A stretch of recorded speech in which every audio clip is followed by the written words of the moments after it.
സാധാരണ മനുഷ്യരുടെ ജീവിതങ്ങൾ ചുവപ്പ് നാടയിൽ കുരുങ്ങിപ്പോകുന്ന അവസ്ഥയ്ക്ക് അറുതി വരുത്തുക എന്ന ലക്ഷ്യത്തോടെ 2016 മുതൽ നിരവധി പരിഷ്കാരങ്ങൾ ഭരണരംഗത്ത് വരുത്തിയിട്ടുണ്ട്.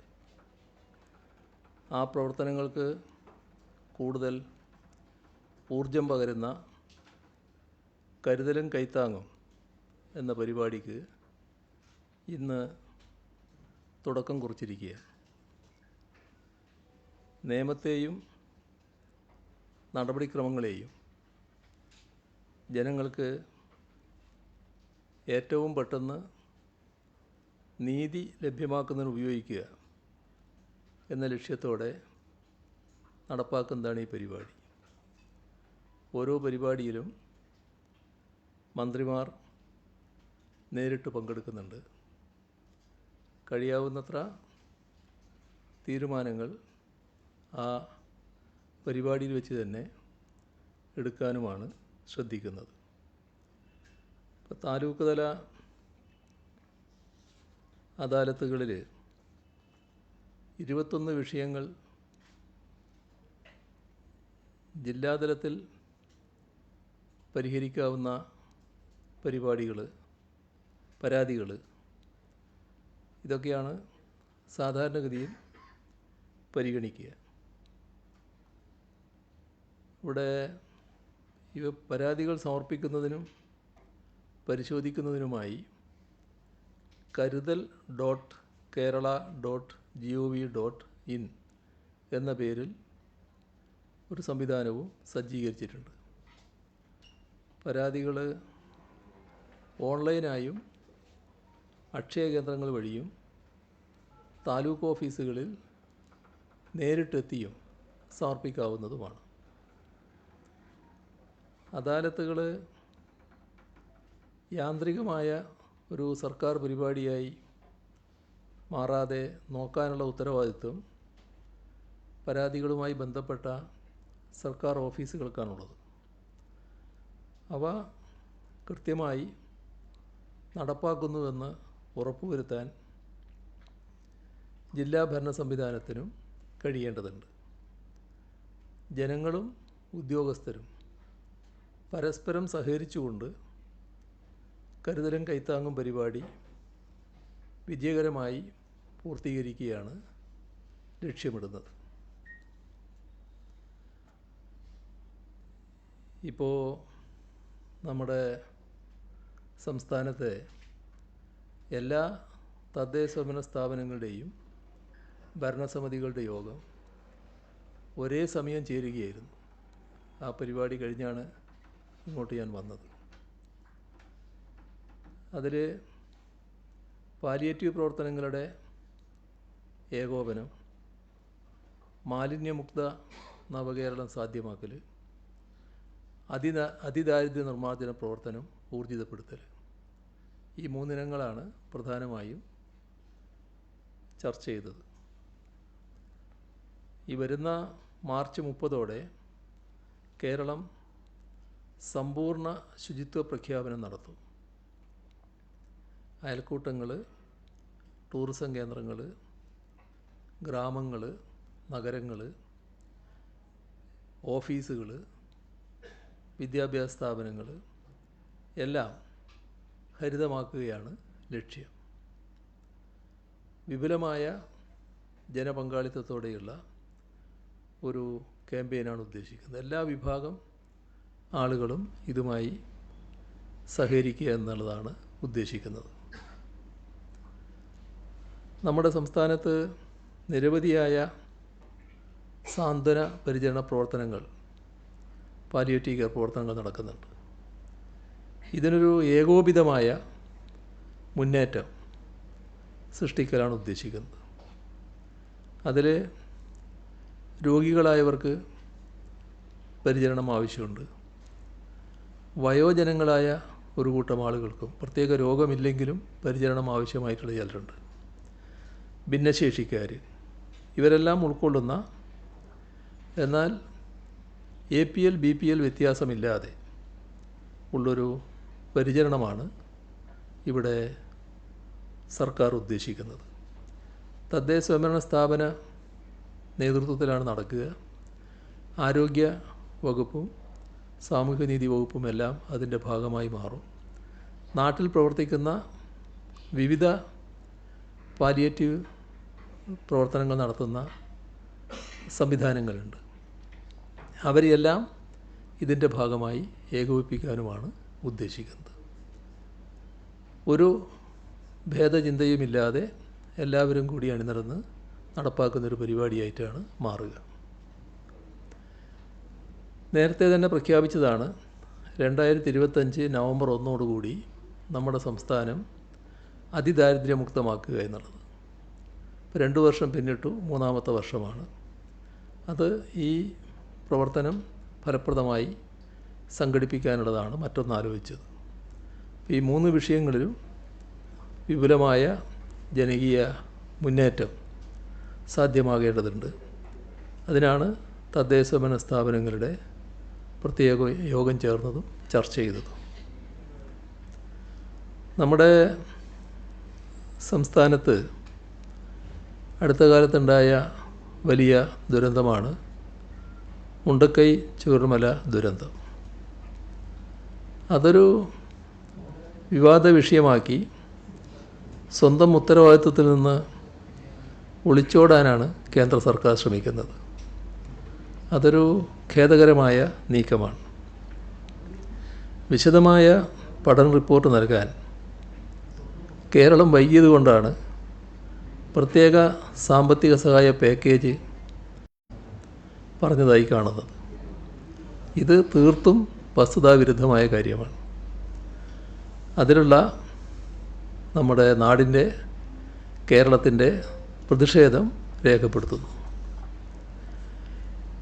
നമ്മുടെ ദുരന്തം സംഭവിച്ച് ജൂലൈ 30 പുലർച്ചെയാണ്. മേപ്പാടി പഞ്ചായത്തിൽ മുണ്ടക്കൈ, ചൂരൽമല, അട്ടമല, പുഞ്ചിരിമട്ടം, കുഞ്ഞോ ഇവിടങ്ങളിൽ ഉരുൾപൊട്ടലുണ്ടായത്. രാജ്യത്തെ ഏറ്റവും വലിയ ദുരന്തങ്ങളിൽ ഒന്നായിരുന്നു അത്. അതുകൊണ്ടാണ് ഏതാനും ദിവസങ്ങളുള്ളിൽ തന്നെ കേന്ദ്ര സംഘം ഇവിടെ എത്തി സ്ഥിതിഗതികൾ വിലയിരുത്തുകയും അവലോകനം നടത്തുകയും ചെയ്തു. കേന്ദ്ര ആഭ്യന്തരമന്ത്രിയെക്കുറിച്ച് പറഞ്ഞാൽ അദ്ദേഹം ആദ്യമായല്ല വയനാട് വിഷയത്തിൽ പാർലമെൻറ്റിനെയും പൊതുസമൂഹത്തെയും തെറ്റിദ്ധരിപ്പിക്കാൻ ശ്രമിക്കുന്നത്. ഇല്ലാത്ത കാലാവസ്ഥാ റിപ്പോർട്ട് വ്യാജമായി ഉദ്ധരിച്ച് പാർലമെൻറ്റിനെ തെറ്റിദ്ധരിപ്പിക്കാൻ മുൻപ് അദ്ദേഹം ശ്രമിച്ചു. കേന്ദ്രം ഉരുൾപൊട്ടലിനെ പറ്റി കൃത്യമായ മുന്നറിയിപ്പ് നൽകിയിരുന്നു. എന്നിട്ട് കേരളം എന്താണ് ചെയ്തത്? ഈ ചോദ്യമാണ് അദ്ദേഹം നേരത്തെ പാർലമെൻറ്റിൽ ഉന്നയിച്ചത്. അങ്ങനെയൊരു മുന്നറിയിപ്പ് ഉണ്ടായിരുന്നില്ല എന്ന് അപ്പോൾ തന്നെ തെളിവ് സഹിതം വ്യക്തമാക്കപ്പെട്ടു. അന്നത്തേതിൻ്റെ ആവർത്തനമായി വേണം ഈ കഴിഞ്ഞ ദിവസത്തെ പാർലമെൻറ്റിലെ പ്രസ്താവനയെയും കാണാൻ. ആഗസ്റ്റ് 10 പ്രധാനമന്ത്രി ദുരന്തബാധിത പ്രദേശങ്ങൾ സന്ദർശിച്ചത്. കേന്ദ്ര സംഘത്തിന് മുൻപാകെയും പ്രധാനമന്ത്രിയുടെ മുൻപാകെയും ദുരന്തത്തിൻ്റെ പശ്ചാത്തലത്തിലെ കേരളത്തിൻ്റെ ആവശ്യങ്ങൾ ആ ഘട്ടത്തിൽ തന്നെ കൃത്യമായി അവതരിപ്പിച്ചിരുന്നു. ഒട്ടും വൈകാതെ ആഗസ്റ്റ് 17 ദുരന്തത്തിലുണ്ടായ നഷ്ടവും ദേശീയ ദുരന്ത പ്രതികരണ നിധിയുടെ NDRF മാനദണ്ഡങ്ങൾക്കനുസൃതമായി കേരളത്തിന് ആവശ്യപ്പെടാവുന്ന തുകയും ഇനം തിരിച്ച് തയ്യാറാക്കി സംസ്ഥാന സർക്കാർ കേന്ദ്രത്തിന് നിവേദനം നൽകി. പ്രതീക്ഷിക്കുന്ന ചെലവുകളും വരാനിരിക്കുന്ന അധിക ചെലവുകളടക്കം ഉൾപ്പെടുത്തി ദുരിതാശ്വാസ പ്രവർത്തനങ്ങൾക്കായി 1202 കോടി രൂപയുടെ പ്രാഥമിക സഹായമാണ് ആവശ്യപ്പെട്ടത്. പ്രധാനമന്ത്രിയുടെ സന്ദർശനത്തിന് ശേഷം 100 ദിവസത്തിലധികമായി. മെമ്മോറാണ്ടം സമർപ്പിച്ചിട്ട് 3 മാസത്തിലധികമായി. കേന്ദ്ര സംഘം വന്നുപോയിട്ടും മാസങ്ങളായി. ഇതിനിടയിൽ മറ്റു പല സംസ്ഥാനങ്ങൾക്കും രേഖാമൂലം ആവശ്യപ്പെടാതെ തന്നെ സഹായം നൽകിയിട്ടുണ്ട്. എന്നിട്ടും പ്രത്യേക ധനസഹായമായി 1 രൂപ പോലും കേരളത്തിന് ഇതുവരെ ലഭിച്ചിട്ടില്ല. നേരത്തെ നൽകിയ മെമ്മോറാണ്ടത്തിന് പുറമെ post disaster needs assessment PDNA നടത്തുകയും വിശദമായ റിപ്പോർട്ട് നവംബർ 13-ന് കേന്ദ്ര സർക്കാരിന് നൽകുകയും ചെയ്തു. റിക്കവറി ആൻഡ് റീകൺസ്ട്രക്ഷൻ എസ്റ്റിമേറ്റായി മേപ്പാടിക്ക് 2221 കോടി രൂപയും വിലങ്ങാടിന് 98 കോടി 10 ലക്ഷം രൂപയുമാണ് കണക്കാക്കിയിട്ടുള്ളത്. ഈ റിപ്പോർട്ട് വൈകിയതുകൊണ്ടാണ് പ്രത്യേക പാക്കേജ് പ്രഖ്യാപിക്കാത്തത് എന്ന വിചിത്രവാദമാണ് കേന്ദ്ര ആഭ്യന്തരമന്ത്രി കേരളത്തിൽ നിന്നുള്ള MP-മാർക്കുള്ള മറുപടിയായി പറഞ്ഞിരിക്കുന്നത്. ഇത് ദുരന്ത മേഖലയിലെ ജനങ്ങളെ ദ്രോഹിക്കുന്ന നടപടിയാണ്. ഇവിടെ ശ്രദ്ധിക്കേണ്ട ഒരു കാര്യം, പ്രധാനമന്ത്രി കേരളം സന്ദർശിച്ച സമയത്ത് PDNA സാമ്പത്തിക സഹായം ലഭിക്കുവാനുള്ള ഔദ്യോഗിക രേഖയായി കണക്കാക്കിയിട്ടില്ല. 14/8/2024 recovery and reconstruction guide line നിലവിൽ വന്ന ശേഷം ആദ്യ PDNA-യാണ് കേരളം സമർപ്പിച്ചത്. ഈ പ്രക്രിയക്ക് ചുരുങ്ങിയത് 3 മാസം ആവശ്യമാണ്. ഇതിനായുള്ള ഏറ്റവും ചുരുങ്ങിയ സമയം മാത്രമാണ് കേരളം എടുത്തത്. കേന്ദ്ര സർക്കാരിൻ്റെ പ്രതിനിധികളായി NDMA-യിൽ നിന്നുള്ള അംഗങ്ങളും കേരള സർക്കാരിൻ്റെ പ്രതിനിധികളായി KSDMA-യിൽ നിന്നുള്ള പ്രതിനിധികളും മറ്റ് വിദഗ്ധരും ചേർന്ന സംഘമാണ് പഠന റിപ്പോർട്ട് തയ്യാറാക്കിയത്. ദുരന്തത്തിൻ്റെ വസ്തുതാപരമായ പഠനങ്ങൾ, ഡാറ്റ അനാലിസിസ്, ഭൂപ്രദേശവുമായി ബന്ധപ്പെട്ട മറ്റ് പഠനങ്ങൾ, ദുരിതത്തിൻ്റെ ആഴവും വ്യാപ്തിയും ആകാശ ദൃശ്യങ്ങൾ, ഇവയെല്ലാം റിപ്പോർട്ട് തയ്യാറാക്കുന്നതിൻ്റെ ഭാഗമായി പഠന വിധേയമാക്കിയിട്ടുണ്ട്. 583 പേജുള്ള വിശദവും സമഗ്രവുമായ പഠന റിപ്പോർട്ടാണ് സംസ്ഥാനം സമർപ്പിച്ചിട്ടുള്ളത്. ഈയൊരു പ്രക്രിയയ്ക്ക് എടുക്കുന്ന സ്വാഭാവികമായ കാലതാമസമാണ് 3 മാസം. 2023 ഒക്ടോബറിൽ സിക്കിമിലും 2023 ജനുവരിയിൽ ഉത്തരാഖണ്ഡിലെ ജോഷിമഠിലും 2023 ജൂലൈയിൽ ഹിമാചൽ പ്രദേശിലും ദുരന്തങ്ങളുണ്ടായപ്പോൾ ആ സംസ്ഥാനങ്ങൾ PDNA തയ്യാറാക്കിയത് ദുരന്തം നടന്ന് 3 മാസങ്ങൾക്ക് ശേഷമാണ്. PDNA തയ്യാറാക്കുവാൻ ചുരുങ്ങിയത് 3 മാസം വേണമെന്ന് ഈ സംസ്ഥാനങ്ങളുടെ അനുഭവങ്ങളിൽ നിന്നും വ്യക്തമാവുകയാണ്. ദുരന്തമുണ്ടായ ഉടൻ അല്ല, ദുരിതാശ്വാസ ഘട്ടം പൂർത്തീകരിച്ച ശേഷം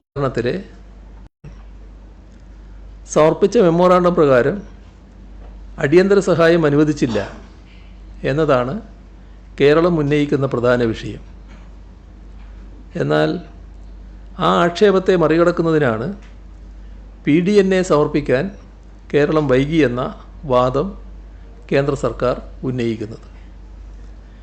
PDNA-യിൽ നിന്നും പുനർനിർമ്മാണ ഫണ്ടാണ് കേരളം ആവശ്യപ്പെടുന്നത്.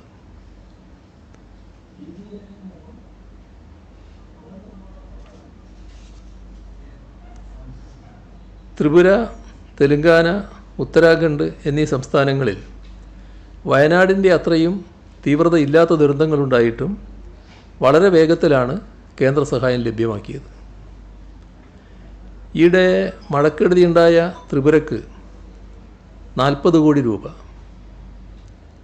പ്രളയമുണ്ടായ ആന്ധ്രാപ്രദേശിനും തെലുങ്കാനയ്ക്കും 3448 കോടി രൂപ, ദുരന്തം സംഭവിക്കുന്നതിന് മുൻപ് തന്നെ മുൻകരുതലായി ബീഹാറിന് 11,500 കോടി രൂപ.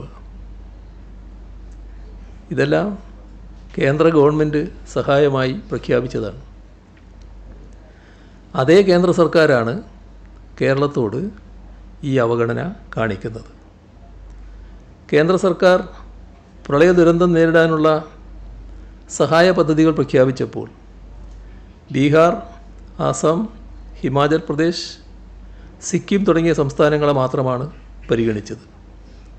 ഇതും ഇതിനോടൊപ്പം കൂട്ടിച്ചേർത്ത് വായിക്കേണ്ടതാണ്. കേന്ദ്രത്തിന് സമർപ്പിച്ച നിവേദനത്തിൽ പ്രധാനമായും 3 കാര്യങ്ങളാണ് സംസ്ഥാന സർക്കാർ ആവശ്യപ്പെട്ടിട്ടുള്ളത്. ഒന്നാമത്തെ ആവശ്യം, മേപ്പാടി ചൂരൽമല ഉരുൾപൊട്ടലിനെ ദേശീയ ദുരന്ത പ്രതികരണ നിധിയുടെ മാനദണ്ഡം അനുസരിച്ച് ഡിസാസ്റ്റർ ഓഫ് സിവിയർ നേച്ചർ, അതായത് തീവ്ര സ്വഭാവമുള്ള ദുരന്തം ആയി പ്രഖ്യാപിക്കണമെന്നതായിരുന്നു. ഇത്തരത്തിൽ പ്രഖ്യാപിച്ചാൽ പുനരധിവാസത്തിനായി വിവിധ അന്തർദേശീയ ബഹുരാഷ്ട്ര സ്ഥാപനങ്ങളിൽ നിന്ന് സംസ്ഥാന സർക്കാരിന് കൂടുതൽ തുക കണ്ടെത്താൻ ശ്രമിക്കാം. കൂടാതെ ദേശീയ ദുരന്ത പ്രതികരണ നിധിയിൽ നിന്നും കേരളത്തിന് സഹായം നൽകാൻ കേന്ദ്ര സർക്കാർ ബാധ്യസ്ഥമാവുകയും ചെയ്യും. രണ്ടാമത്തെ ആവശ്യം, ദുരന്ത നിവാരണ നിയമത്തിൻ്റെ 13-ാം വകുപ്പ് പ്രകാരം ദേശീയ ദുരന്ത നിവാരണ അതോറിറ്റിയിൽ നിക്ഷിപ്തമായ അധികാരം ഉപയോഗിച്ച് ദുരന്തബാധിതരുടെ എല്ലാ കടങ്ങളും എഴുതി തള്ളണമെന്നുള്ളതാണ്. അതിനും ഈ പ്രഖ്യാപനം വഴിയൊരുക്കുമായിരുന്നു. മൂന്നാമത്തെ ആവശ്യം, മുണ്ടക്കൈ ചൂരൽമല ഉരുൾപൊട്ടൽ ബാധിത മേഖലക്കായി ദേശീയ ദുരന്ത പ്രതികരണ നിധിയിൽ നിന്നും അടിയന്തര സഹായം അനുവദിക്കണം എന്നതാണ്. ഈ 3 ആവശ്യങ്ങളിൽ ഒന്നിനുപോലും ഇതുവരെ അനുകൂലമായൊരു മറുപടി തന്നിട്ടില്ല. മേപ്പാടിയിലെ ദുരന്തത്തെ തീവ്ര സ്വഭാവമുള്ള ദുരന്തമായി പ്രഖ്യാപിച്ചിട്ടില്ല. ദേശീയ ദുരന്ത പ്രതികരണ നിധിയിൽ നിന്ന് അടിയന്തര സഹായം അനുവദിച്ചിട്ടില്ല. ദുരന്തബാധിതരുടെ ലോണുകൾ എഴുതി തള്ളിയിട്ടുമില്ല. കേന്ദ്ര സർക്കാർ ചൂരൽമല മുണ്ടക്കൈ ഉരുൾപൊട്ടലിനെ തീവ്ര സ്വഭാവമുള്ള ദുരന്തമായി പ്രഖ്യാപിച്ചാൽ, അതാണ് L3 കാറ്റഗറി, രാജ്യത്താകെയുള്ള പാർലമെൻറ്റ് അംഗങ്ങൾക്ക് ദുരന്തബാധിത പ്രദേശങ്ങളെ സഹായിക്കാനായി MP-LAD ഫണ്ടിൽ നിന്നും 1 കോടി രൂപ വരെ ലഭ്യമാക്കാൻ കഴിയും. മറ്റൊരു കാര്യം കേന്ദ്രം പറയുന്നത്, കേരളത്തിൻ്റെ സംസ്ഥാന ദുരന്ത പ്രതികരണ നിധിയിൽ ഫണ്ടുണ്ട് എന്നാണ്. ധനകാര്യ കമ്മീഷൻ്റെ ശുപാർശ പ്രകാരം സാധാരണഗതിയിൽ കേരളത്തിന് ലഭിക്കുന്ന ഫണ്ടാണത്. അല്ലാതെ മേപ്പാടിയിലെ ദുരന്തത്തിൻ്റെ പശ്ചാത്തലത്തിൽ സവിശേഷമായി ലഭിച്ചതല്ല. അത്തരം വലിയ ദുരന്തങ്ങളെ നേരിടാൻ പര്യാപ്തമല്ല സാധാരണ നിലക്കുള്ള ഫണ്ട് വകയിരുത്തൽ. SDRF ഫണ്ടുകൾ ഉപയോഗിച്ചാണ് കേരളത്തിൽ വർഷാവർഷമുണ്ടാകുന്ന ചെറുതും വലുതുമായ വിവിധ ദുരന്തങ്ങളുടെ നിവാരണം നടത്തുന്നത്. ഓരോ വർഷവും ശരാശരി 400 കോടി രൂപയുടെ പ്രവൃത്തികൾ ആ നിധിയിൽ നിന്നും നടത്തി വരുന്നുണ്ട്.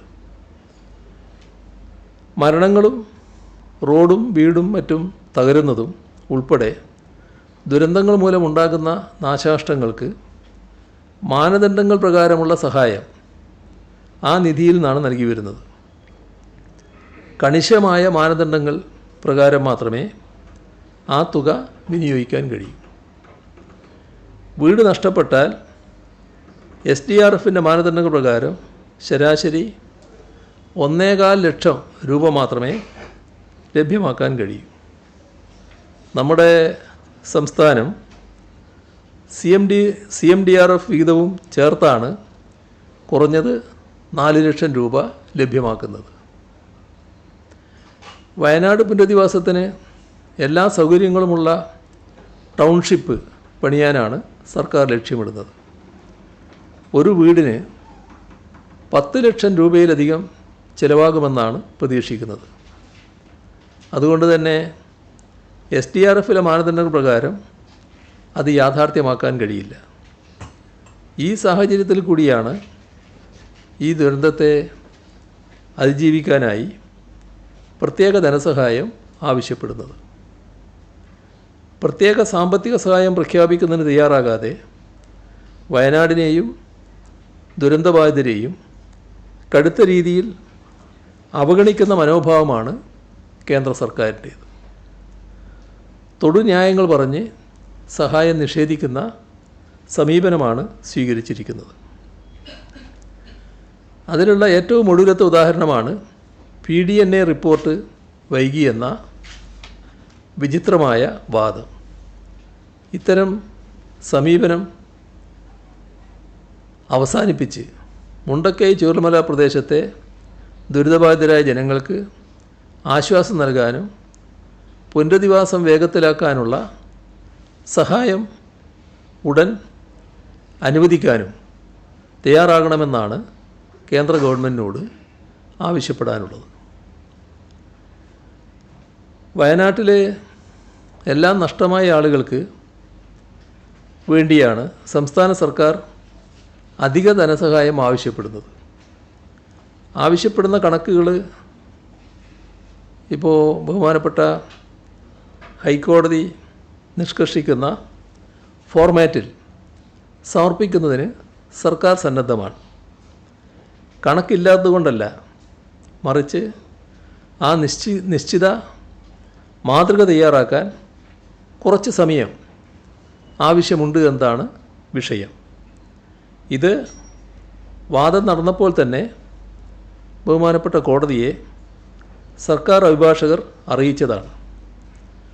അപ്പോഴാണ് ദുരന്ത നിവാരണ വകുപ്പിൻ്റെ ഫിനാൻസ് ഓഫീസറോട് നേരിട്ട് ഹാജരാകാൻ കോടതി നിർദ്ദേശിച്ചത്. നേരത്തെ വിശദീകരിച്ചതുപോലെ SDRF ഫണ്ട് എന്നത് വയനാടിന് മാത്രമുള്ള ഒന്നല്ല. അത് സംസ്ഥാനത്തെ ദുരന്ത നിവാരണ പ്രവർത്തനങ്ങളുടെ ആകെ പൊതു ഫണ്ടാണ്. ഇതിൽ നിന്നും കേന്ദ്ര സർക്കാർ നിശ്ചയിച്ച മാനദണ്ഡങ്ങൾ പ്രകാരം മാത്രമേ തുക വിനിയോഗം ചെയ്യാൻ സാധിക്കുകയുള്ളൂ. ഇത് വയനാട് ദുരന്തത്തിൻ്റെ കാര്യത്തിൽ വിനിയോഗിച്ചു കഴിഞ്ഞു. ഇത് തീരെ അപര്യാപ്തമാണ് എന്നതാണ് പ്രധാന പ്രശ്നം. ഇതിനാണ് കൂടുതൽ വിനിയോഗ സ്വാതന്ത്ര്യമുള്ള അധിക ധനസഹായം ആവശ്യപ്പെടുന്നത്. SDRF തുക കർശന മാനദണ്ഡങ്ങൾ പ്രകാരം മാത്രമേ നൽകാൻ കഴിയൂ. ഇത് ചെയ്തു കഴിഞ്ഞു. ഇതിനാലാണ് വയനാടിന് പ്രത്യേക ധനസഹായം ചോദിക്കുന്നത്. അത് കേന്ദ്രം തന്നിട്ടില്ല.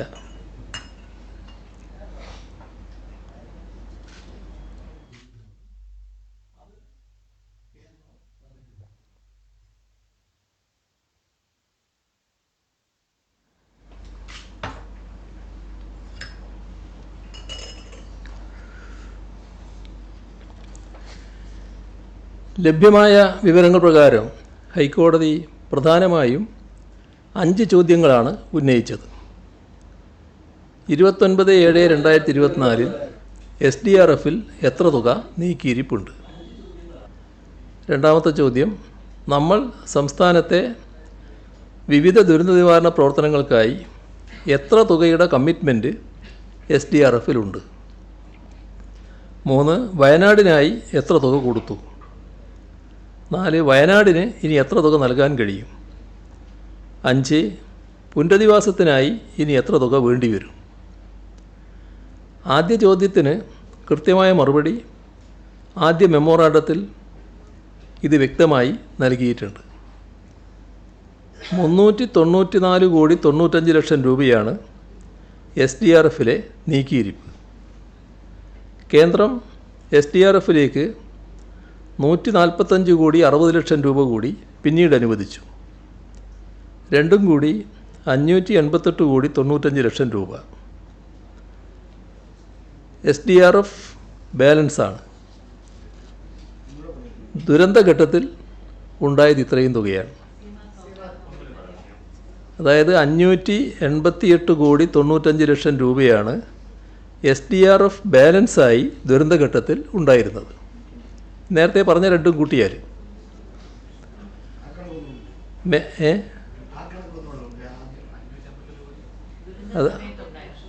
അതായത് 394.95 കോടി രൂപയാണ് SDRFിലെ നീക്കിയിരിപ്പ്.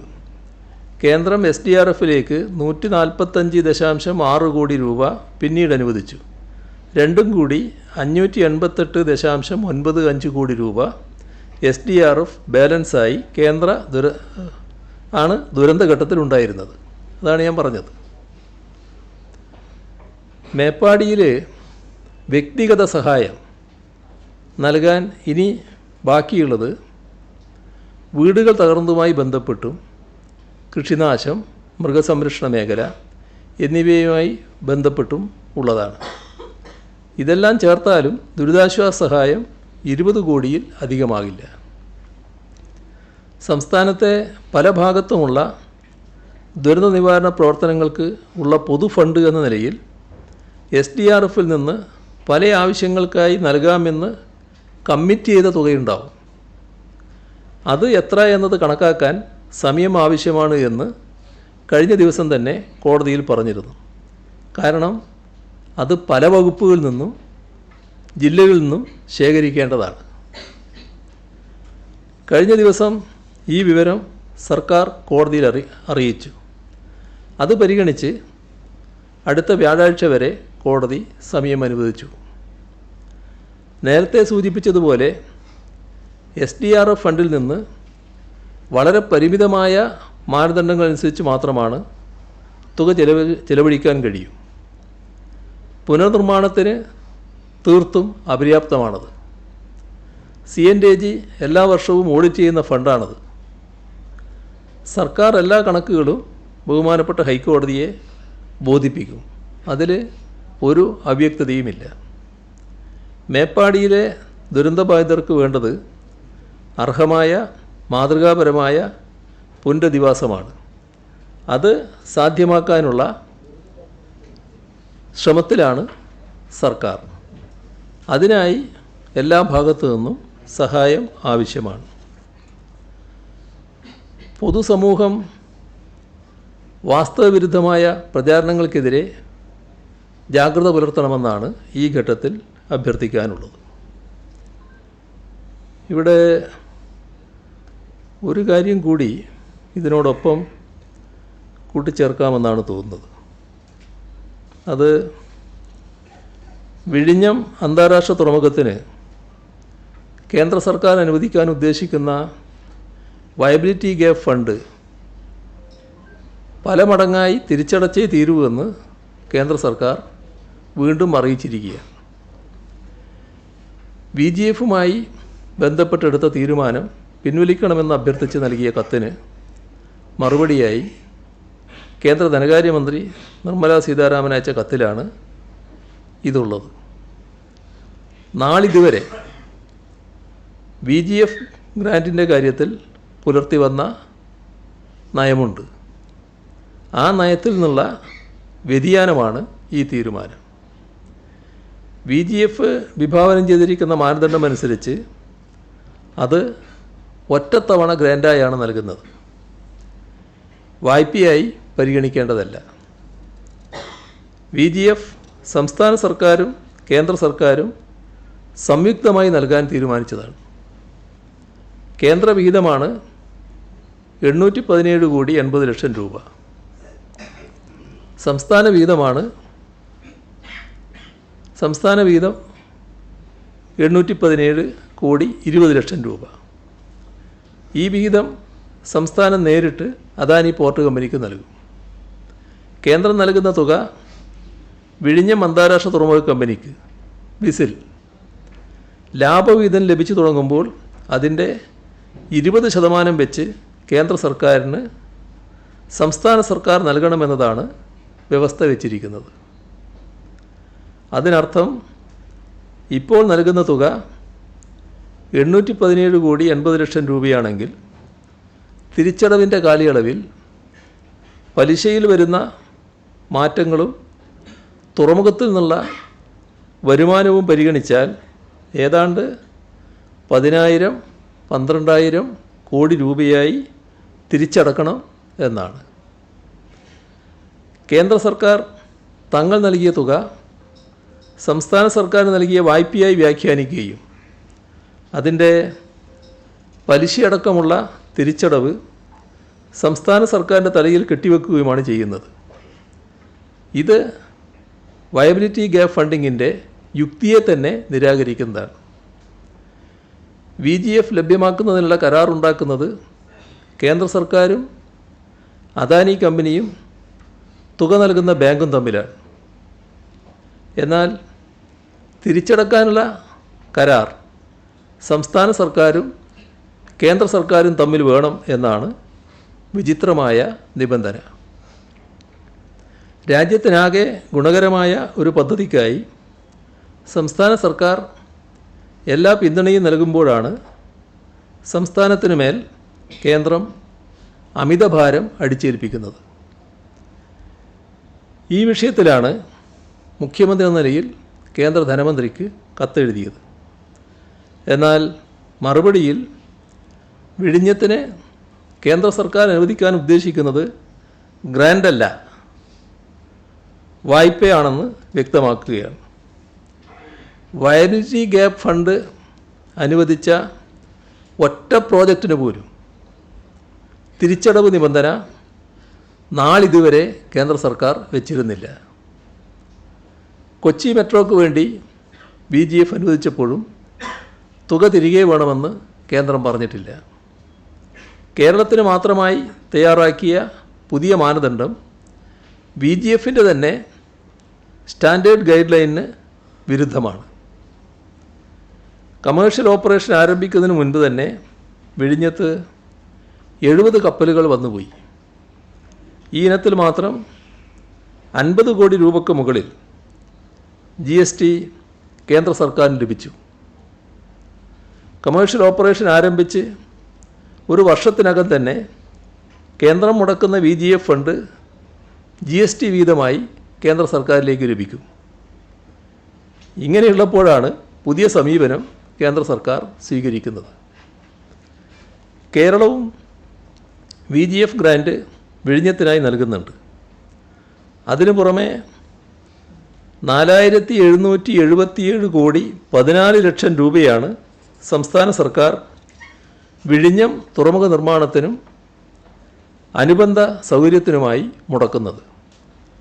ബ്രേക്ക് വാട്ടറും ഹാർബർ നിർമ്മാണത്തിനുമായി 1,726 കോടി 34 ലക്ഷം രൂപയും ഭൂമി ഏറ്റെടുക്കാൻ 1,115 കോടി 73 ലക്ഷം രൂപയും വൈദ്യുതി, ജലസ്രോതസ്സുകൾ എന്നിവയുടെ നിർമ്മാണത്തിന് 76 കോടി 77 ലക്ഷം രൂപയും സോഷ്യൽ വെൽഫെയറിനായി 123 കോടി 60 ലക്ഷം രൂപയും കൺസൾട്ടൻസി, പ്രോജക്റ്റ് അഡ്മിനിസ്ട്രേഷൻ എന്നിവയ്ക്കായി 135 കോടിയും നിർമ്മാണ ഘട്ടത്തിലെ പലിശക്കായി 278 കോടി 80 ലക്ഷം രൂപയും റെയിൽ കണക്ടിവിറ്റിക്കായി 1,213 കോടി 66 ലക്ഷം രൂപയും സംസ്ഥാന സർക്കാർ മുടക്കുന്നു.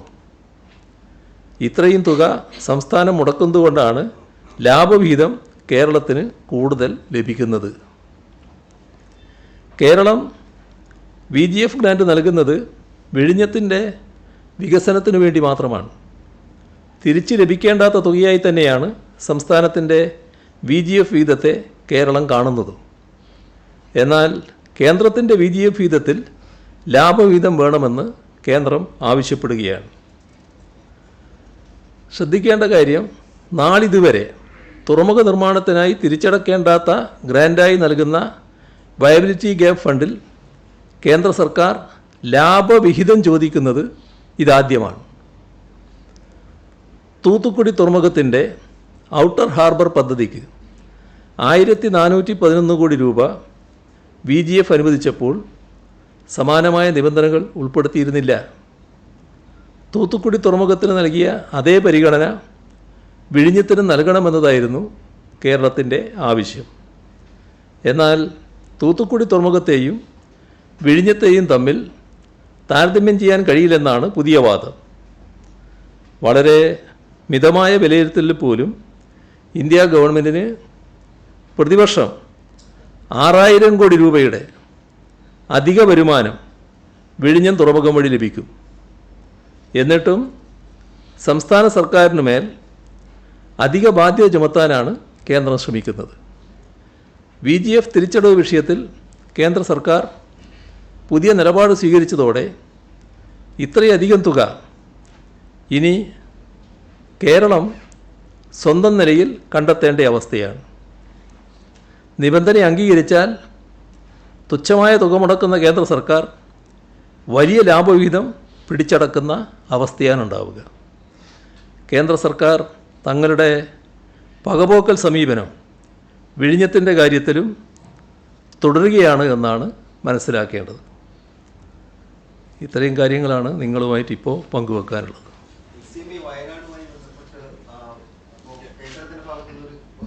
ഒരു സഹകരണമോ അല്ലെങ്കിൽ അങ്ങനെ ഏതെങ്കിലും തരത്തിലുള്ള സഹായമോ കിട്ടുന്നില്ല. പക്ഷേ പ്രതിപക്ഷം ഇപ്പോഴും പറയുന്നത് സർക്കാരുമായി ചേർന്ന് ഏതെങ്കിലും തരത്തിലുള്ള ഒരു പ്രക്ഷോഭത്തിനില്ല എന്നുള്ളതാണ്. നമ്മളിനിയിപ്പോൾ ഏതെങ്കിലും തരത്തിൽ സമരപരിപാടികളെക്കുറിച്ചോ മറ്റോ ആലോചിക്കുന്നുണ്ട്, അല്ലെങ്കിൽ കോടതി വഴി നമുക്കത് കിട്ടും എന്നാണ് നമ്മൾ കണക്കാക്കുന്നത്.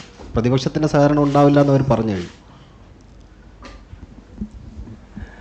ഇതാണ് നമ്മൾ ഗൗരവമായിട്ട് കാണേണ്ട ഒരു കാര്യം. നമ്മളും ഒരു സംസ്ഥാനമാണല്ലോ. ഇതൊരു LDF UDF എന്ന തരത്തിലുള്ളൊരു വിഷയമല്ലല്ലോ. നമ്മുടെ സംസ്ഥാനത്തിൻ്റെ പൊതുവായ ഒരു വിഷയമാണ്. നമ്മളും ഇന്ത്യയിലെ ഒരു സംസ്ഥാനമാണ്. മറ്റ് സംസ്ഥാനങ്ങൾക്ക് ലഭ്യമാകുന്ന സഹായങ്ങൾ നമുക്കും ലഭ്യമാകേണ്ടതാണ്. ഇപ്പോൾ കഴിഞ്ഞ ഒരു 2 ദശാബ്ദക്കാലത്തോളമുള്ള നമ്മുടെ അനുഭവമെടുത്താൽ ഒരു പ്രത്യേക രീതിയിൽ നമ്മളോട് സമീപനം സ്വീകരിക്കുന്നതായിട്ട് കാണാൻ നമുക്ക് സാധിക്കും. 2018 മഹാപ്രളയം ഉണ്ടായത്.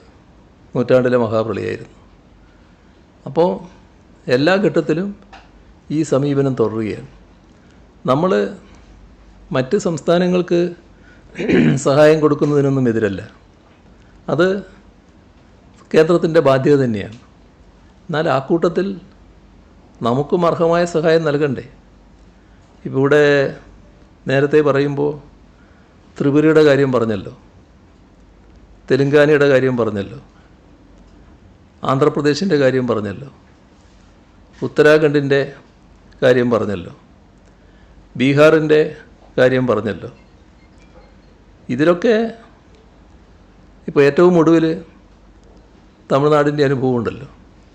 ഈ സംസ്ഥാനങ്ങൾക്കൊക്കെ സഹായം നൽകിയതിനെ നമ്മളൊരു തരത്തിലും ചോദ്യം ചെയ്യുന്നില്ല. പക്ഷേ നമ്മളും ഈ രാജ്യത്തിൻ്റെ ഭാഗമല്ലേ? ഈ രാജ്യത്തിൻ്റെ ഭാഗമായ ഒരു സംസ്ഥാനമല്ലേ? ആ സംസ്ഥാനത്തിന് പ്രശ്നങ്ങളുണ്ടാകുമ്പോൾ അതൊരു പ്രത്യേകമായ വീക്ഷണകോണിലൂടെ മാത്രം കണ്ടാൽ മതിയോ? ആ ഒരു വീക്ഷണകോൺ ഇതിൽ കാണാൻ പറ്റുന്നില്ലേ? അങ്ങനെയാണ് ഒരു സംസ്ഥാനത്തെ സമീപിക്കേണ്ടത്. ഇതേവരെയുള്ള നമ്മുടെ അനുഭവം വളരെ കടുത്തതല്ലേ? പ്രളയത്തിൻ്റെ അനുഭവം നമുക്കുണ്ടായി, പിന്നീട് അനുഭവങ്ങളുണ്ടായി, ഇപ്പോൾ ഏറ്റവും ഒടുവിൽ ഈ അനുഭവം വന്നിരിക്കുന്നു. എന്തുകൊണ്ടാണ് നമുക്ക് സഹായം നിഷേധിക്കുന്നത്? ഇവിടെയുള്ള ഈ സംസ്ഥാനങ്ങൾ തോറുമുണ്ടായ ദുരന്തങ്ങളെ താരതമ്യപ്പെടുത്തിയാൽ നമ്മളൊരു സഹായം അർഹിക്കുന്ന ദുരന്തമല്ല എന്ന നിലയുണ്ടോ?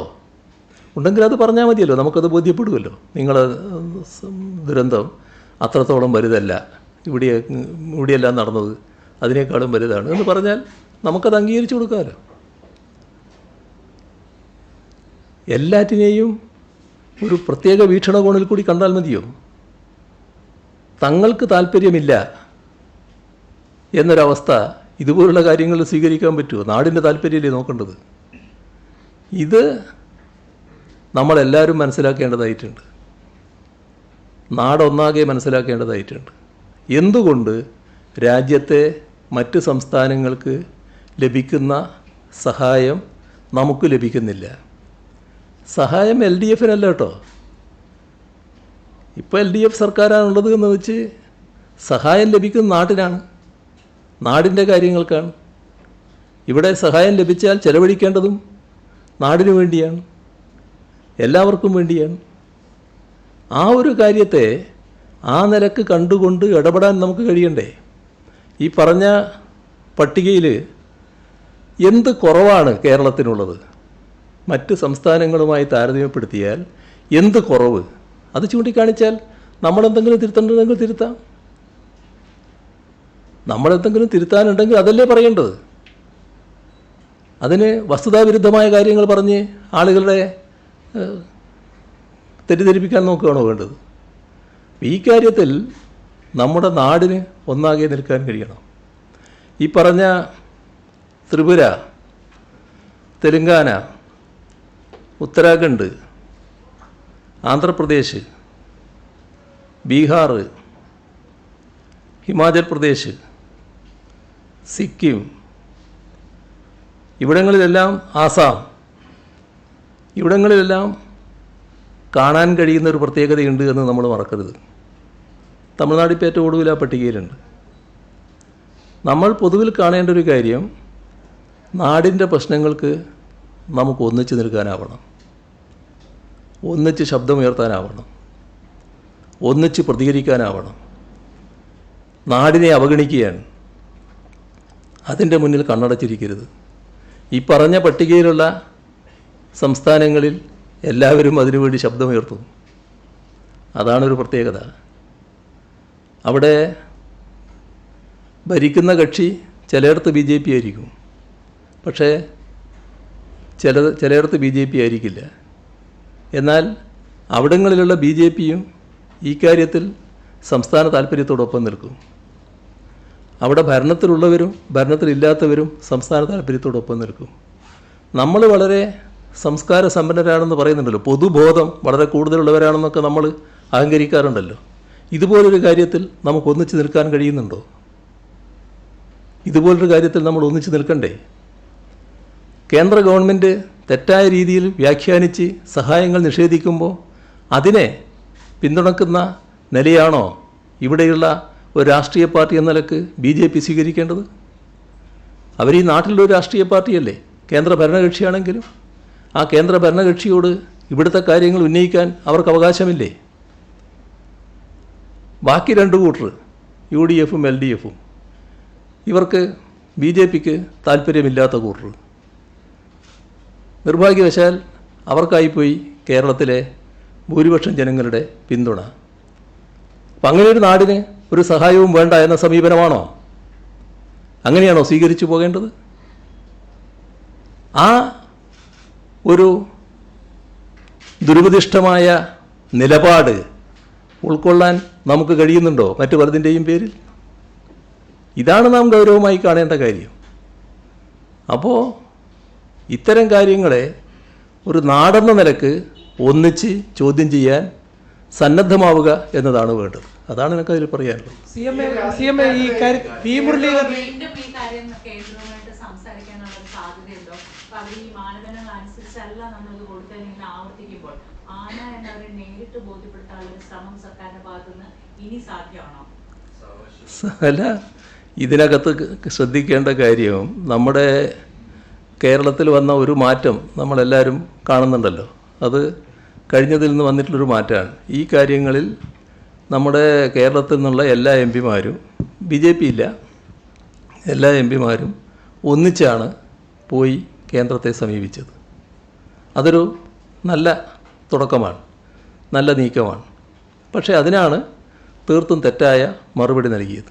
ആ മറുപടി വിശദമായി ഗണ്ണിച്ചുകൊണ്ട് തന്നെ കേന്ദ്രത്തെ ബന്ധപ്പെടും. കാരണം നമുക്ക് ബന്ധപ്പെടാതിരിക്കാൻ പറ്റില്ലല്ലോ. നമ്മളൊരു സംസ്ഥാനത്തെ പ്രതിനിധീകരിക്കല്ലേ, സംസ്ഥാനത്തിൻ്റെ താല്പര്യം എപ്പോഴും കേന്ദ്രത്തിൻ്റെ മുന്നിൽ വെക്കണ്ടേ? അപ്പോൾ കേന്ദ്ര ഗവൺമെൻറ് അടുത്ത് നിങ്ങൾ സ്വീകരിച്ച സമീപനം ശരിയല്ല, ഇത് ഇന്ന കാരണങ്ങളാൽ തെറ്റാണ്, ഞങ്ങൾക്ക് സഹായം ലഭ്യമാകേണ്ടതാണ് എന്ന് തുടർന്നും ആവശ്യപ്പെടുന്ന നില സ്വീകരിക്കുക തന്നെ ചെയ്യും. CM ഈ സർവകക്ഷി യോഗം CM ഈ സർവകക്ഷി യോഗത്തെ ചേർത്ത് വെച്ച് വായിക്കേണ്ട കാര്യമുണ്ടോ? അതായത് കേന്ദ്രത്തിന്റെ ഒരു സമീപനം എന്തായിരിക്കും എന്നുള്ള ഒരു മുന്നറിയിപ്പാണോ വി മുരളീധരൻ ശ്രമിക്കുന്നത്, നൽകാൻ ശ്രമിക്കുന്നത്? എന്താ പ്രസ്താവന? അതാണ് ഞാൻ പറഞ്ഞത്. അതെ അതെ അതെ അതെ അല്ല, അതിനെയാണല്ലോ ദേശീയ തലത്തിൽ തന്നെ വലിയ ദുരന്തമായിട്ട് കണ്ടത്. പക്ഷേ ഇവിടെ ജീവിക്കുന്ന ഒരാൾക്ക് ഇവിടുത്തെ വികാരങ്ങൾ ഉൾക്കൊള്ളാൻ കഴിയുന്നില്ല. അതിന് പകരം അതിനെ ലഘൂകരിക്കാനുള്ള ശ്രമമാണല്ലോ നടക്കുന്നത്. അതാണ് ഞാൻ പറഞ്ഞത്, നേരത്തെ പറഞ്ഞൊരു ഭാഗം. അങ്ങനെയാണോ പ്രതികരിക്കേണ്ടത്? ആ ഭാഗം ഞാൻ പറഞ്ഞു കഴിഞ്ഞല്ലോ. CM ഈ സർവകക്ഷി യോഗം പോലുള്ള എന്തെങ്കിലും അടുത്ത ഇതിനെതിരെയുള്ള ഒരു ചെറുത്തുനിൽപ്പ് വേണമല്ലോ എന്തായാലും, രാഷ്ട്രീയമായ ഒരു വിവേചനം. അതൊക്കെ പിന്നീടും ആലോചിക്കേണ്ട കാര്യങ്ങളാണ്. അതിൽ നമുക്ക് സ്വാഭാവികമായിട്ടും ആലോചിക്കാം. മറ്റൊരു കാര്യം, ഈ ഹൈക്കോടതിയിലെ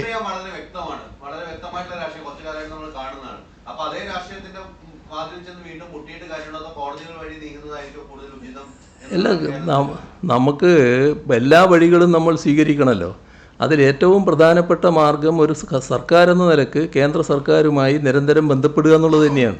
അവരുടെ മനോഭാവം ഇത് തന്നെയാണെന്ന് നിങ്ങൾ പറഞ്ഞത് ശരിയാണ് എന്ന് വെച്ച് ഇനി നിങ്ങളോട് ഇനിയും ഉണ്ടില്ല എന്ന നിലപാട് സംസ്ഥാന സർക്കാരിന് എടുക്കാൻ കഴിയില്ലല്ലോ. സംസ്ഥാന സർക്കാർ തുറന്നും ബന്ധപ്പെട്ടുകൊണ്ടിരിക്കും. മറ്റു കാര്യങ്ങൾ പിന്നീട് ആലോചിക്കുകയും ചെയ്യും.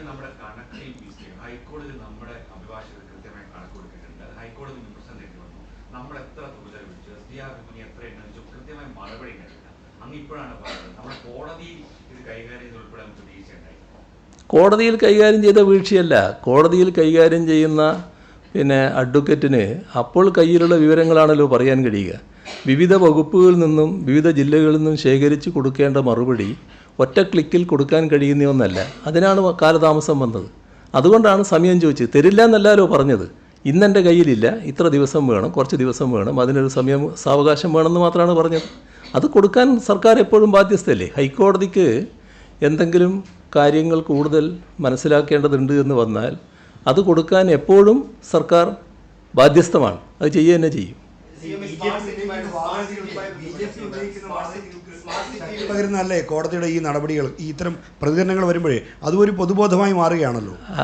അങ്ങനെ കാണണ്ട. അത് നമ്മുടെ രണ്ട് തരത്തിലും ആകാം.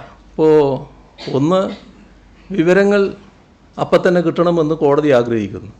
വിവരങ്ങൾ കിട്ടാതിരിക്കുമ്പോൾ അവിടെ ഇരിക്കുന്ന കോടതിയുടെ ഭാഗമായിട്ടുള്ള ബഹുമാനായ ജസ്റ്റിസിന് പെട്ടെന്നുണ്ടാകുന്ന ഒരു വികാരത്തിൻ്റെ മേലെ എന്തെങ്കിലും കാര്യങ്ങൾ പറയുന്നു.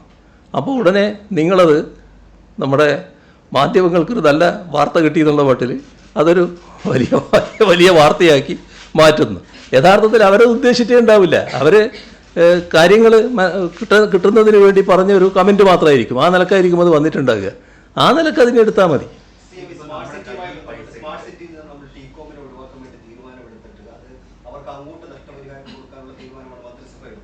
അതിനെതിരെ വ്യാപകമായ വിമർശനം പ്രതിപക്ഷത്തിന്റെ അടക്കം ഭാഗത്തു നിന്നുണ്ടാകുന്നു. കരാറിൽ നമ്മൾ അങ്ങോട്ട് പണം കൊടുക്കേണ്ടതില്ല, നമുക്ക് ഇങ്ങോട്ടാണ് തരേണ്ടത് എന്ന് പറയുന്നത്. ഇതിനകത്ത് വസ്തുത എന്താണ്? എന്തിനാണ് നമ്മൾ അങ്ങോട്ട് പണം കൊടുക്കാതെ വിടുന്നത്?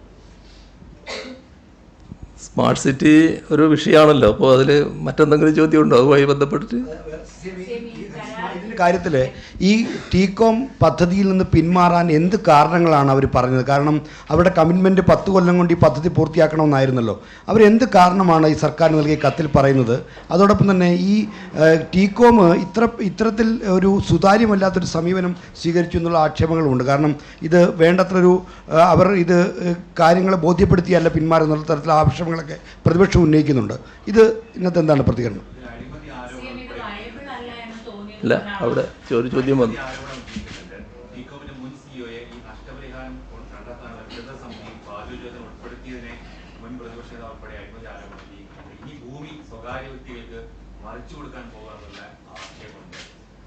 അവരാണ് തൊഴിൽ കൃത്യമായി നൽകാത്തതും കരാർ വ്യവസ്ഥ പാലിക്കാത്തതും നമ്മൾ അവരുടെ നിന്നും പണം ഈടാക്കാതെ അങ്ങോട്ട് പ്രധാനപ്പെട്ട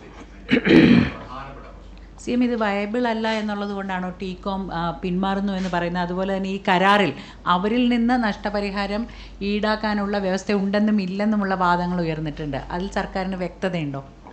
ശരി,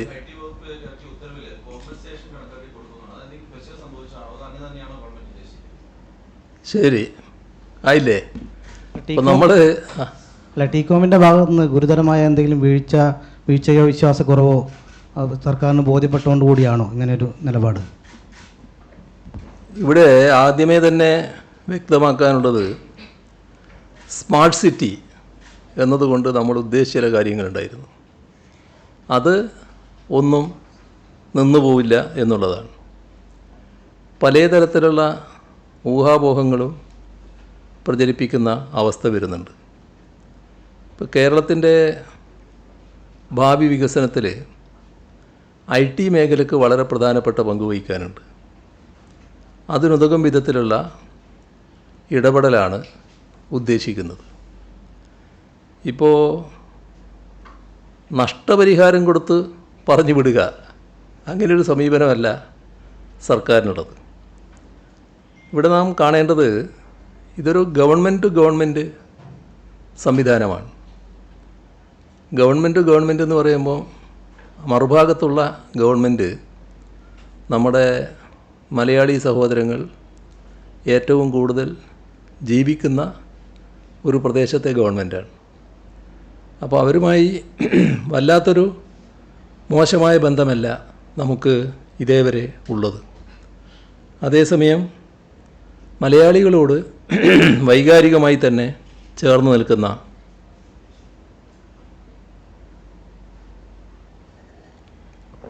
ഒരു ഭൂപ്രദേശവും ഗവൺമെൻറ്റുമാണ് UAE-യും UAE ഗവൺമെൻറ്റും എന്നത് നമുക്കെല്ലാവർക്കും അറിയാവുന്നതാണ്.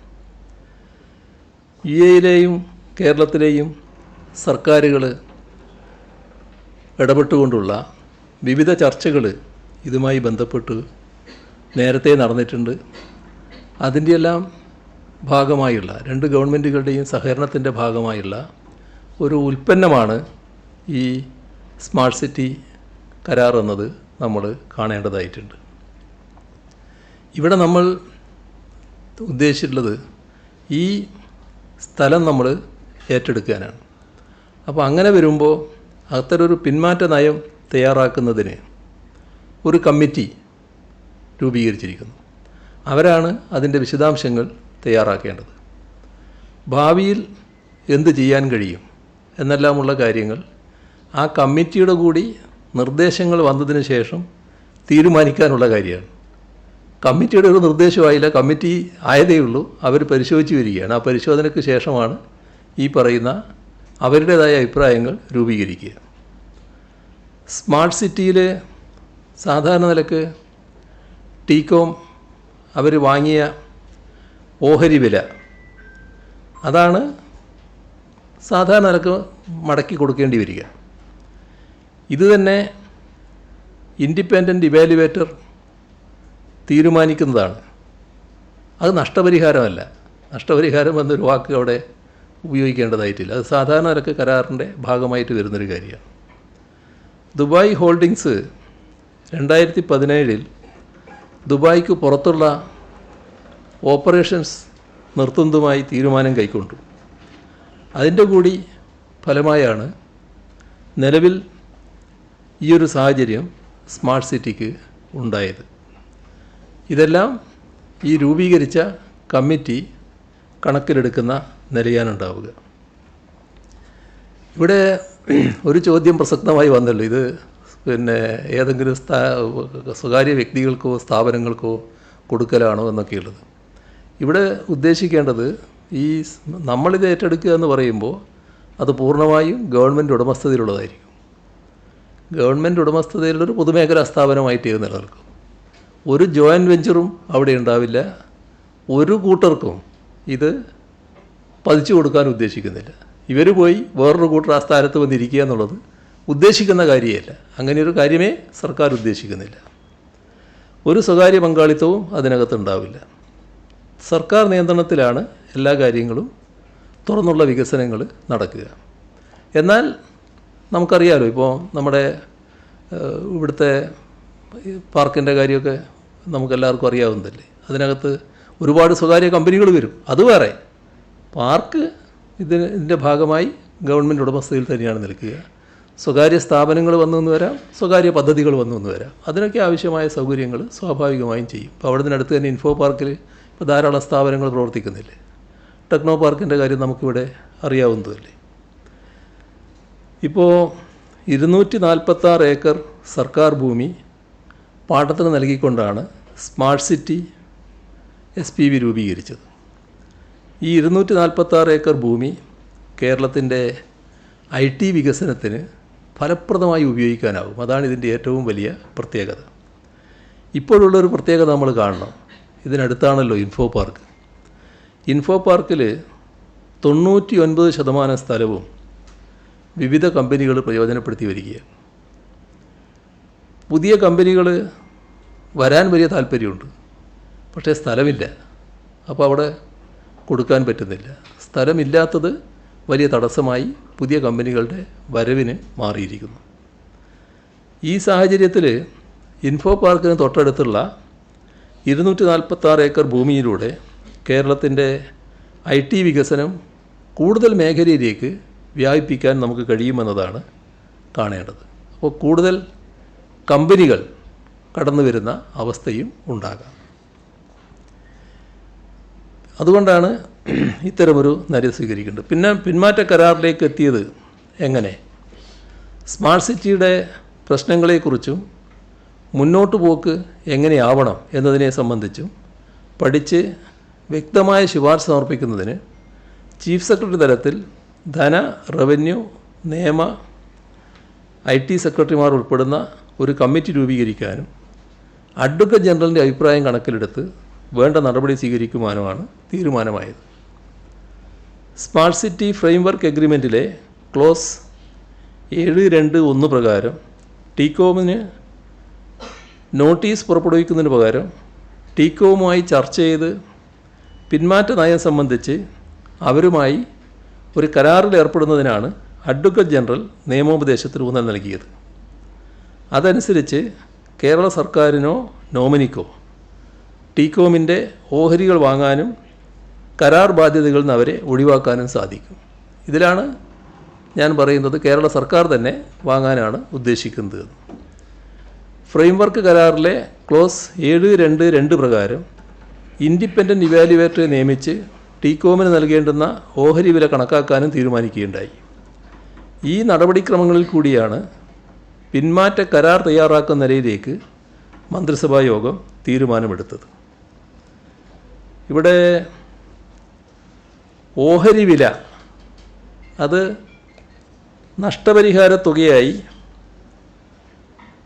ചിത്രീകരിക്കുന്നൊരു നിലയുണ്ട്. അതിൻ്റെ ഭാഗമായിട്ട് ചില അഭിപ്രായങ്ങളും ഉയർന്നു വരുന്നുണ്ട്. ടീകോമിന് നൽകുന്നത് നഷ്ടപരിഹാരം എന്ന നിലക്കല്ല, ഇൻഡിപെൻഡൻറ്റ് വാല്യുവറാണ് ഈ തുക തീരുമാനിക്കുന്നത്. സ്മാർട്ട് സിറ്റിയിൽ ടീകോം വാങ്ങിയ 84% ഓഹരിയുടെ വിലയാണ് സംസ്ഥാനം തിരികെ വാങ്ങുന്നത്. ലീസ് റദ്ദാക്കുന്ന സാഹചര്യം വന്നാൽ ലീസ് പ്രീമിയം തുകയായ 91,52,00,000 രൂപയും അടിസ്ഥാന സൗകര്യത്തിനായി ചെലവഴിച്ച തുകയും നൽകണമെന്നാണ് ഫ്രെയിംവർക്ക് എഗ്രിമെൻറ്റിലെ വ്യവസ്ഥ. ഇതെല്ലാം പരിഗണിച്ചാണ് കരാറിലെ ക്ലോസ് 7.2.2 പ്രകാരം ഇൻഡിപെൻഡൻറ്റ് ഇവാലുവേറ്ററെ നിയമിച്ച് ടീകോമിന് ഓഹരി വില നൽകുന്നത്. ഇതല്ലാതെ പദ്ധതി നടപ്പാക്കുന്നതിൽ ഏതെങ്കിലും ഭാഗത്ത് വീഴ്ചയുണ്ടായാൽ മധ്യസ്ഥ ചർച്ച വഴി പരിഹാരം കാണാനും ആർബിട്രേഷൻ നടപടികൾക്കും കരാറിൽ വ്യവസ്ഥയുണ്ട്. എന്നാൽ ആർബിട്രേഷൻ നടപടികളും നിയമത്തിൻ്റെ നൂലാമാലകളും ഒഴിവാക്കി എത്രയും വേഗം IT വികസനത്തിന് ഫലപ്രദമായി ഈ ഭൂമി വിനിയോഗിക്കുക എന്നതാണ് സർക്കാർ കാണുന്നത്. അതിനാണ് ഇത്തരമൊരു തീരുമാനമെടുത്തിട്ടുള്ളത്. ലീസ് റദ്ദാക്കുന്ന സാഹചര്യം വന്നാൽ ടീകോം ചെലവാക്കിയ ലീസ് പ്രീമിയം തുകയായ 91,52,00,000 രൂപയും അടിസ്ഥാന സൗകര്യങ്ങൾക്കായി ചെലവഴിച്ച തുകയും കണക്കാക്കി ഓഹരി വില നൽകാവുന്നതാണ് എന്ന് ഫ്രെയിംവർക്ക് കരാറിൻ്റെ 19-ാം പേജിൽ വ്യക്തമാക്കുന്നുണ്ട്. ആ ഫ്രെയിംവർക്ക് കരാറിൻ്റെ ഭാഗം എൻ്റെ അടുത്തുണ്ട്, ഞാനതിവിടെ ഉദ്ധരിക്കുന്നില്ല, നിങ്ങൾക്കെല്ലാം കിട്ടുന്നതാണല്ലോ. ഇവിടെ പദ്ധതി വിജയകരമായി പൂർത്തീകരിച്ചില്ലെങ്കിൽ ടീകോമിന് തുക നൽകാൻ സർക്കാരിന് ബാധ്യതയില്ല എന്ന തരത്തിൽ ചില വാർത്തകൾ വരുന്നുണ്ട്. അത് ഈ വ്യവസ്ഥയനുസരിച്ച് അടിസ്ഥാനരഹിതമായിട്ടുള്ളതാണ്.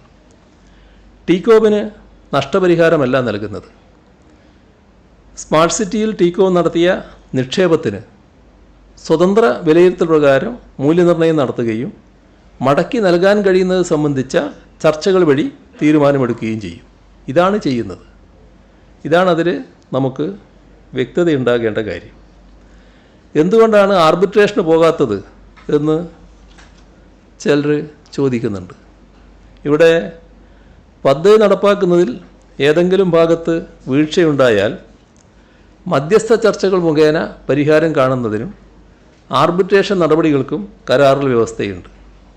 എന്നാൽ ആർബിട്രേഷൻ നടപടികളും നിയമത്തിൻ്റെ നൂലാമാലകളും ഒഴിവാക്കി എത്രയും വേഗം ഭൂമി ഏറ്റെടുത്ത് IT വികസനത്തിന് ഫലപ്രദമായി ഉപയോഗിക്കുക എന്താണ് സർക്കാർ കാണുന്നത്. ആർബിട്രേഷൻ നടപടി എത്ര കാലം എടുക്കും എന്നുള്ളതിൻ്റെ ഉദാഹരണമൊക്കെ കൊച്ചിയിൽ തന്നെ ധാരാളം ഉണ്ടല്ലോ. ആർബിട്രേഷനിലേക്ക് പോയാൽ വർഷങ്ങളുടെ കാലതാമസം ഉണ്ടാകുമെന്നത് അത് സംസ്ഥാനത്തിൻ്റെ IT വികസനത്തിന് തടസ്സമായി വരും. അപ്പോൾ ഈ ഭൂമിയിൽ IT വികസനം സാധ്യമാകാതെയുള്ള സാഹചര്യം ഒഴിവാക്കാനാണ് നാം ശ്രമിക്കുന്നത്.